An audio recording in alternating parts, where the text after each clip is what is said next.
July 18th is the day. It is one day to go to the freedom of Nnamdi Kanu. For me and my entire household, that is what we want, and that is what we are praying, and that is what is going to happen tomorrow. I don't know about you, and I don't know about your family, I don't know about your own ideology, but to me, I feel it is right time for our leader to get his freedom. So, if you believe that tomorrow Nnamdi Kanu will achieve his freedom and join us for we to continue the campaign to take over the full territorial integrity of the Biafra land, please let me see your hands up at the comment section. Just comment whatever you wish yourself, wish it to Nnamdi Kanu. I know you never wish yourself bad, you never wish your family bad, you never wish your generation bad, you always wish them good, right? Then that good you wish them, please wish it to Nnamdi Kanu and pray that tomorrow should be a last day he will ever appear on that Zoo High Court, and tomorrow will be the last day he will ever have anything to do with Nigerian government or the DSS or any other authority so far. As we do this, may the Almighty Chukwuka Abiyama, the God that answered our prayers and see us through, guide and protect us all the days of our life as we await the joining of the King, the Lion himself, the Hamadike one of Igbo land. Don't forget to congratulations to Nnamdi Kanu, as we always do, at the comment section. And also, hashtag Nnamdi Kanu, you will live long. Hashtag Samonekba, you will live long. Hashtag Dr. Ngozi Odabeze, you will also live long. These are our daily prescriptions from Okute Daily Talk. Please endeavor to do it morning, afternoon, and night, if possible, midnight. Let us go to the reason why we are here. As you are watching, please kindly drop your opinion at the comment section of this video. I is coming back. I read, on the 18th of July, the gates of the Nigerian judiciary will swing open once again, not merely for a man, but for a message. Nnamdi Kanu, the detained leader of the indigenous people of Biafra, IPOB, is expected to honor in court, and with him, the heavy weight of questions Nigeria has long refused to answer is, this is not just a trial, it is a moment of truth. That is what we turn tomorrow to be. Since his illegal rendition from Kenya in 2021, Kanu has remained in detention despite multiple court orders granting him bail and even discharging and acquitting him. The Nigerian government's continued disobedience of those rulings has not only eroded confidence in its commitment to the rule of law, but also exposed the selective respect for justice within the system. Yet, this court date carries more than legal implications. It is a symbol of a people's cry for justice. Kanu represents not just himself, but millions of millions of Eastern Nigerians whose voices have been repeatedly silenced, whose history has been distorted, and whose legitimate grievances have been met with brute force. On this date, the courtroom becomes a battleground between two forces. One, the lingering shadows of a dishonest political establishment that had refused to address the roots of the Biafran agitation. The other, a growing demand for accountability, justice, and the national truth. And no matter what verdict is given in the physical courtroom, the court of public conscience is already seated. The world is watching. The youth are paying attention, and history is taking notes. When Nnamdi Kanu walks into court on July 18, which is tomorrow, he does not walk alone. With him walks every soul who ever questioned the Nigerian state and was shut down for it. With him walks the haunted silence of those killed during Operation Python Dance, those buried without justice, those detained without charge. Let the judges take note. On July 18, it is not only Nnamdi Kanu that goes to court.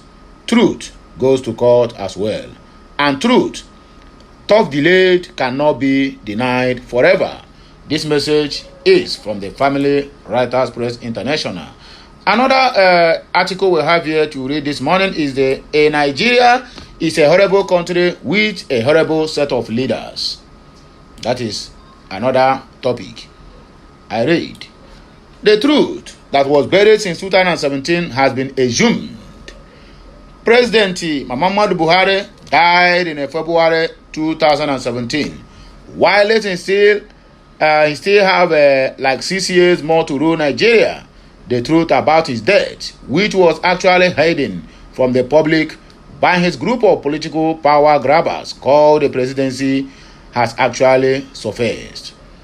This group of people in the presidency were led by Abba Kyari and deputized by Garba Shehu, Buhari's senior assistant on social media. After the death of the ex-president Buhari in 2017, and whilst the impostor has been stationed with a mask resembling the real Buhari's face, Abba Kyari became the secret Nigerian president, ruling the country from the backyard and was making the country dry. Nigeria as a country bailed different versions of impostors as presidents from 2017 down to 2023 for just sitting in Aso Rock on a Buhari look-alike face mask and doing nothing. In 2020, Abba Kyari died of a disease said to be coronavirus. After his death, his deputy in crime, Garba Shehu, became the new secret president of Nigeria and ruled Nigeria from a secret room.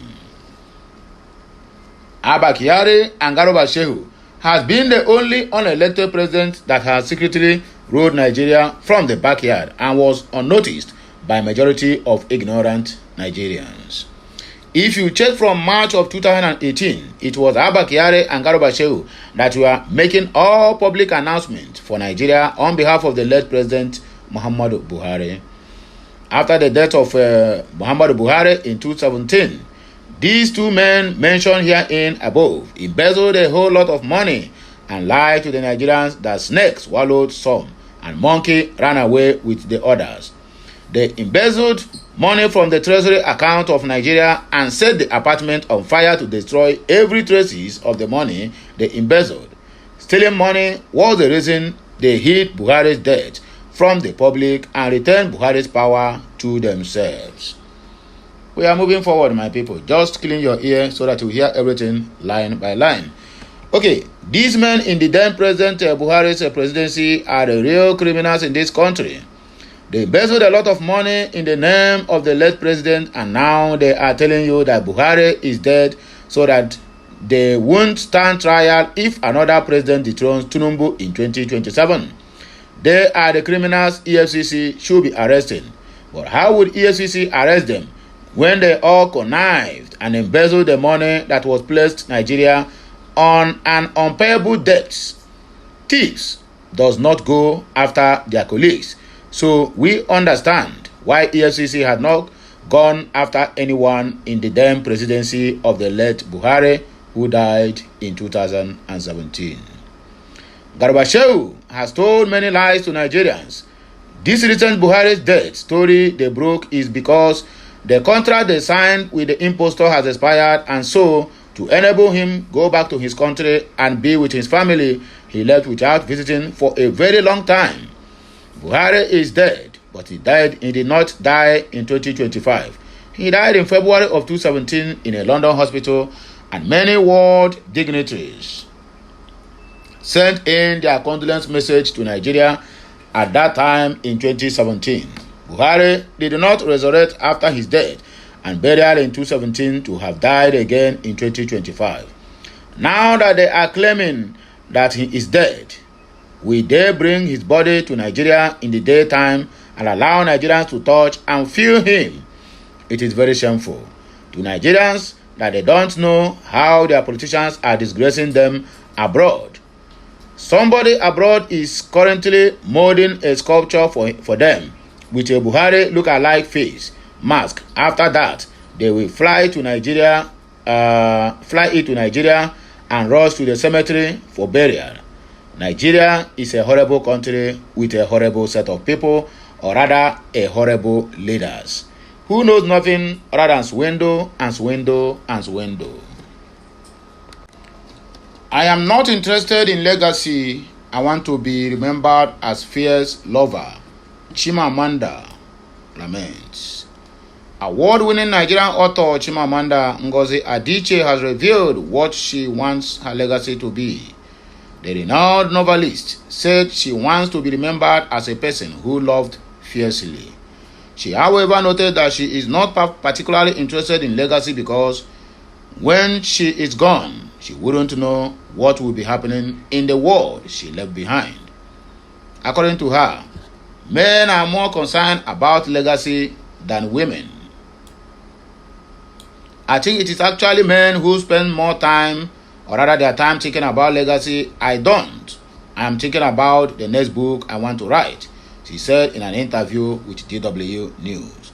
I want my legacy to be a person who loved fiercely.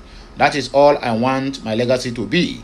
And by the way, when we die, we don't know what happened. So why should I care what my legacy is?